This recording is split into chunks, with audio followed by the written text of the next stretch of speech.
holding that America is a wicked and racist nation, that even young children are complicit in oppression, and that our entire society must be radically transformed. Critical race theory is being forced into our children's schools.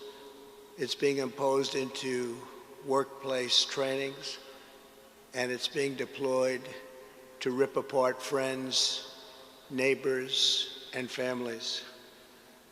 A perfect example of critical race theory. On Irving Park and Sheridan back in... As far as being Caucasian in the game, yes, I had a lot of obstacles that I had to overcome. It was very hard for me to get accepted because of what color I was and what I had chose to do. It was a lot harder for me to get accepted and get my props. Aspects of whiteness. This is offensive and outrageous to Americans of every ethnicity, and it's especially harmful to children of minority backgrounds who should be uplifted, not disparaged. Teaching this horrible doctrine to our children is a form of child abuse in the truest sense of those words. For many years now, the radicals have mistaken Americans' silence for weakness, but they're wrong. There is no more powerful force than a parent's love for their children. He took that. He ate that. He ate that. Moms and dads are going to demand. He ain't there. He always says shit's weak. Oh shit! Anyway, okay, that's a bad motherfucker right there. Going to accept indoctrination in our schools, cancel culture in our work, or the repression of traditional faith, culture, and values in the public square? Not anymore. From the real live cross-country Max. But eventually, when they saw that I was down for real, they acknowledged me and recognized me. And that's why my name now, today, rings all across country. Hey, what you say about the train? Hey, cause my pimpin' is on the loose. And out in the engine, all the hoe got to do is be the motherfucking caboose, huh? Believe that. You know what I'm saying? Yeah, you know. Thank you.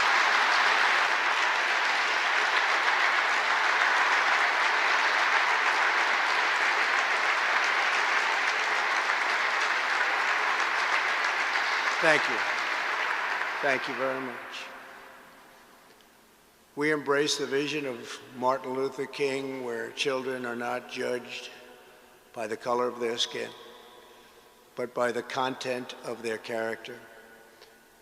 The left is attempting to destroy that beautiful vision and divide Americans by race in the service of political power.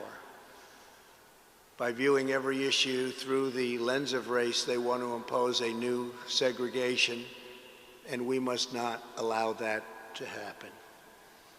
Critical race theory, the 1619 Project, and the crusade against American history is toxic propaganda, ideological poison that, if not removed, will dissolve the civic bonds that tie us together, will destroy our country.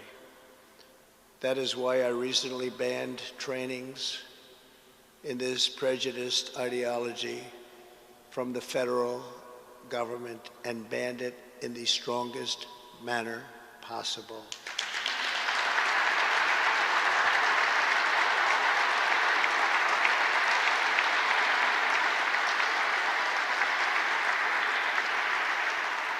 The only path to national unity is through our shared identity as Americans. That is why it is so urgent that we finally restore patriotic education to our schools. I want to know if my man is on the down low. Every time we go out, he has to look better than me. You want to know, how can you tell if your man is on the down low? Well, I tell you what, I got a surefire way you can tell. Next time you give him a blowjob, stick your finger in his ass. If he starts grinding harder, he's low. If he slaps the shit out of you, it's a no. Get back to us. We want to know for sure.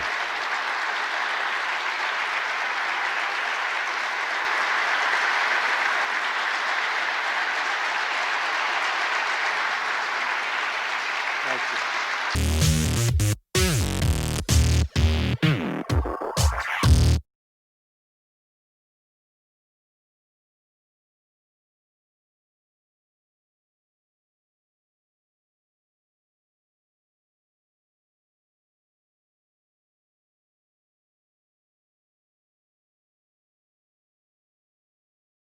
Reddit stories. It's the craziest thing you did just because you were horny. Took apart an old mobile phone to fashion myself a bullet vibrator. It kinda worked, but it overheated quite quickly. Masturbated with toothpaste. Don't ask why. But don't do it. I suffered so you don't have to. Bought a 1961 Peugeot 403. There was this girl I really liked when I was 20 or so. But she wasn't really in my circle of friends in a way that she ever noticed me. Her dad was kind of quirky. Into old cars. And she drove one of his sometimes, a Peugeot 403. The only one of those I ever saw running. I saw one in the newspaper and bought it $200. From a wrecking yard that was closing and clearing its lot. It didn't run and was missing all sorts of things. But came loaded down with boxes of extra Peugeot parts from other more derelict non-runners. In any case, I eventually used it to strike up a conversation with her and got her to come over to my place.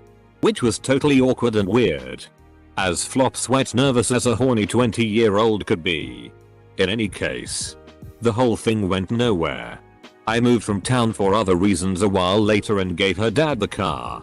As it wasn't worth dragging along. And then you banged the dad. Drunkenly posting on adult friend finder in very graphic ways and then frantically deleting it the next day. Finally I went through with it after talking more with the guy via email and an 8-hour conversation on the phone, also drunken. This was back in 2011. The guy drove 3 hours to meet me and stay overnight in a hotel so we could have sex. I hadn't dated or had any sex in 4 years because I was too shy. But the guy seemed nice so I agreed to it and got in his car when he came to get me. We went to dinner where I could barely string together more than 2-word answers. Afterward we went back to the hotel and started drinking. And he told me I didn't have to have sex if I was uncomfortable. I really wanted to though. But the offer was kind. We had more beers. He played his guitar for me. We talked and eventually had good hot sex. That was 8 years ago. And we are still together today and very happily married. Colon.